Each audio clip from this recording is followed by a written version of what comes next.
सब गोटे के प्रणाम करै छी। हम गीता मलिक।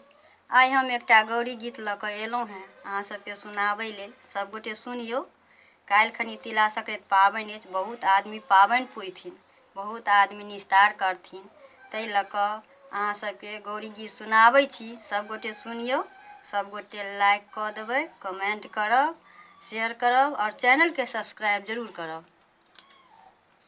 गौरी पूजू गे बेटी आचार झाँप कऽ, मैया देथिन बरदाने आचार भर कऽ। गौरी पूजू गे बेटी आचार झाँप कऽ, मैया देथिन बरदाने आचार भर कऽ।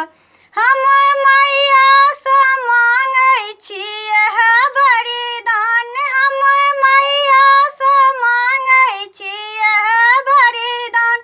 सित सिंदूर सँ भरल रहे लाल लाल, सित सिंदूर सँ भरल रहे लाल लाल।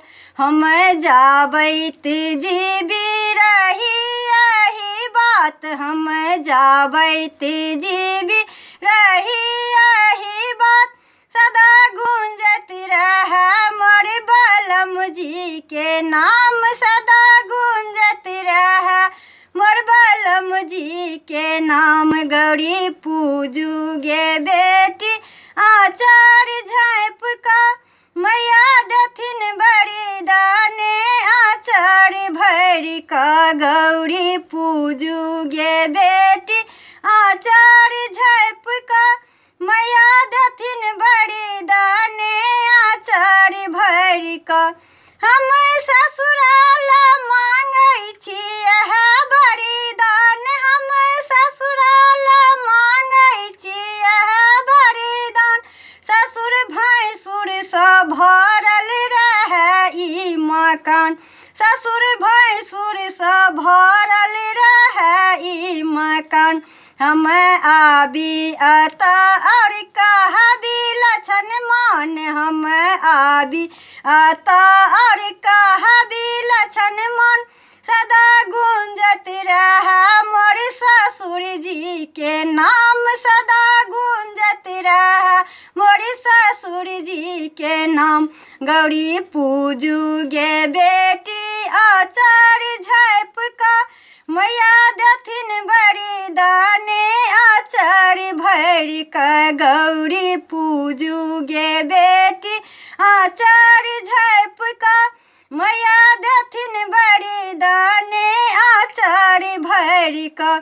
हम नहिराल मांगै छी यह वरदान, हम नहिराल मांगै छी यह वरदान।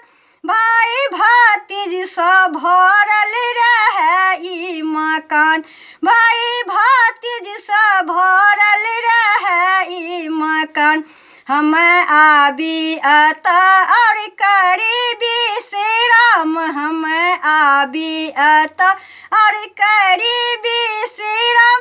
सदा गूंजत रहे मोर भैया जी के नाम, सदा गूंजत रहे मोर भैया जी के नाम। गौरी पूजू गे बेटी आचार झाँप कऽ, मैया देथिन बरदाने आचार भर कऽ। गौरी पूजू गे बेटी आचार झाँप कऽ, मैया देथिन बरदाने आचार भर कऽ।